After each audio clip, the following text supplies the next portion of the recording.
In the fight against the opioid epidemic, there is a county southwest of St. Louis that is showing the rest of the state how to turn settlement cash into life-saving results.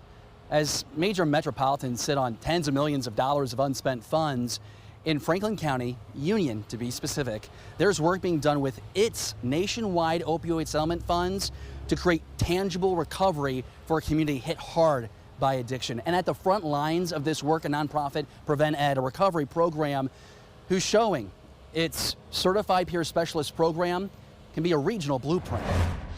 Chaz Spencer, I've been shot, I've been stabbed, says he was about to agree to spend 7 years in prison. He says he's been in and out of jail the last 20 years for a variety of crimes like burglary, all to help him get his next fix. I was definitely the worst of worst. He tells me he thought he was out of options. I was more scared at that point in my life, in that minute, than I ever had been in my life. Until he met Kenna Jo Bell. Just learning how to life, and it's so hard sometimes. A peer specialist with a nonprofit, Prevent Ed. Yeah, it is. She's the one who talked Chaz out of serving those years in jail and instead enroll in drug court. I would be a liar if I wasn't hesitant and nervous about dealing with Chaz too, just based off the things I heard, but what I do know is that change is possible. Bell works with Chaz at the Freedom Recovery Center in Union, Missouri, where Prevent Ed's 3 peer specialists are changing hundreds of lives. I think just recognizing our willingness to do what everybody else doesn't want to do or can't do,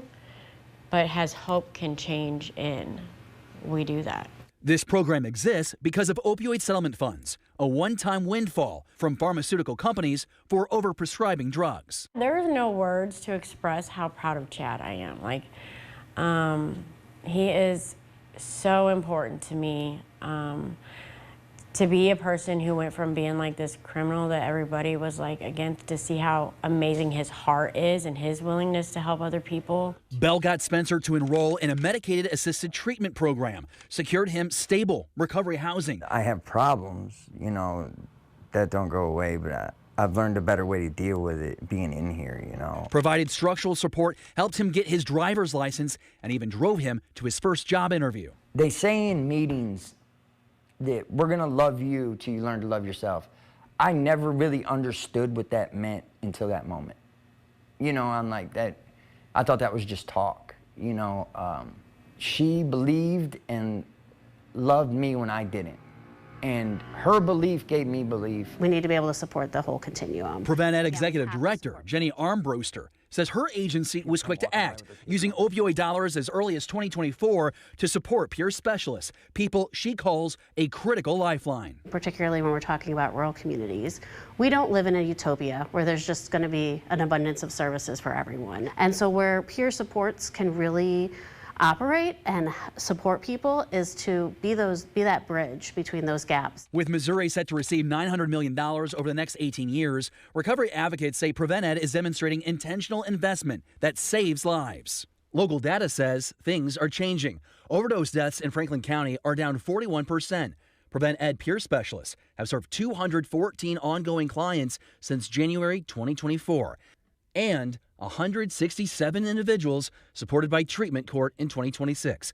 For those on the front line like Ann Brewster, she is working to find ways to continue progress after this money runs out. This is a generation-changing opportunity that we may never get again. That's what these dollars are intended to do. And shame on us, all of us in the communities, if in 15 years we're still just doing the same things.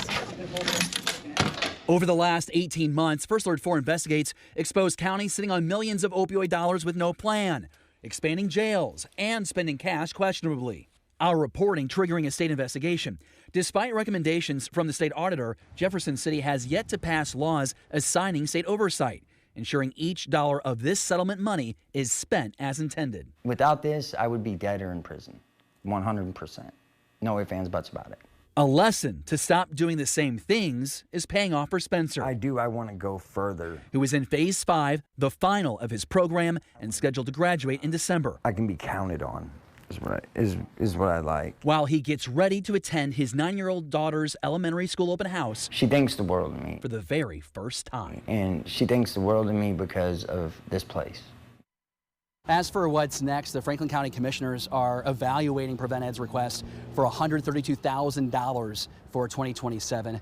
I'm told Chaz and Ken and Joe are verifiable proof of what investing these settlement dollars the right way can achieve.